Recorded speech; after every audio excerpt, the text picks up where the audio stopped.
Hi, and welcome to the Real Life Happy Hour.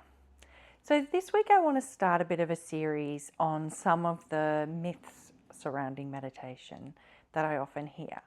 So, a couple of weeks ago, I did talk about what I think is the number one myth in meditation, that idea that you need to be able to stop your mind from thinking. So, if that's you and you haven't listened already, just look back at episode 11 and I talk through what I mean by you can't stop your mind from thinking. And this week I want to talk about another big one that I often hear, and this is that the benefits of meditation should be immediate. So I think for a lot of people, they think all I need is just, I need to go to this meditation retreat, and then when they come back, that they're just going to be super zen and things, they're going to glide through life from then on, and that's it. And it just doesn't work that way. Will you feel better after going to a meditation retreat? Sure, you probably will. But if you go back without any ongoing meditation practice into, the chaos of your everyday life, then those effects will definitely wear off fairly quickly and you'll end up back where you started. So meditation is a practice, not a one-off kind of cure-all.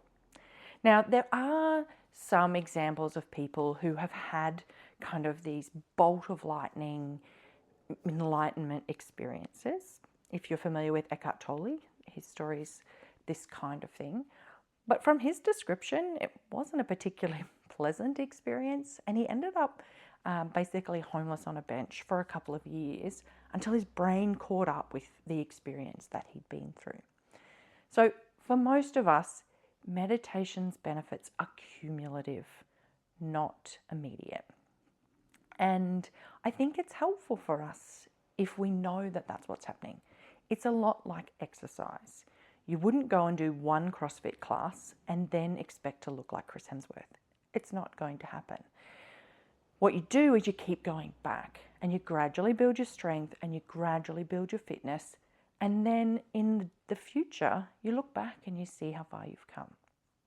And it's the same thing with meditation. But the muscles that we're building are attention and awareness and self-regulation. So we're building our capacity for these things every time we get in the chair. So I think it's a really helpful way to think about it. And it takes a lot of pressure off. Something else that is probably helpful for people to think about is not every time you sit down and meditate is going to feel amazing either. So sometimes, you'll have a lovely meditation session and it'll feel really nice and relaxing.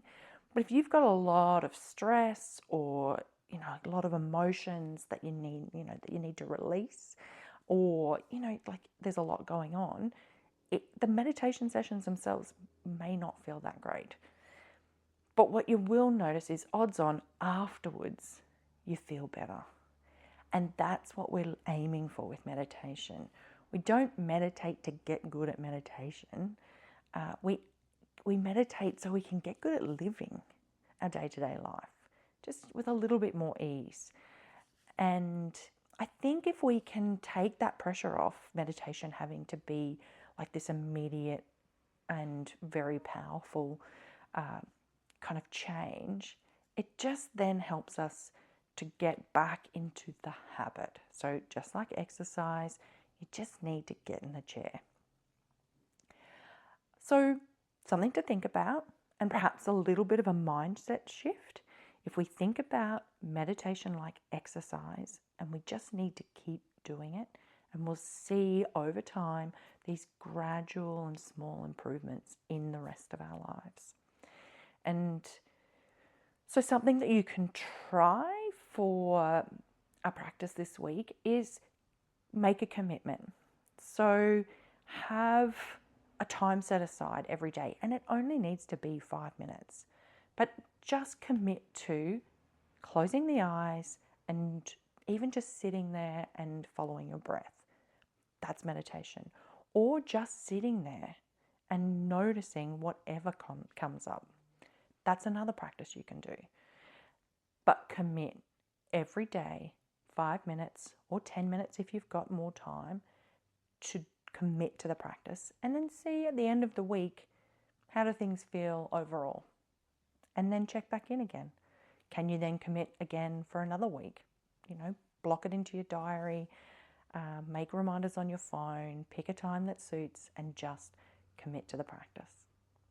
So give it a go and have a great week. I'll see you next week.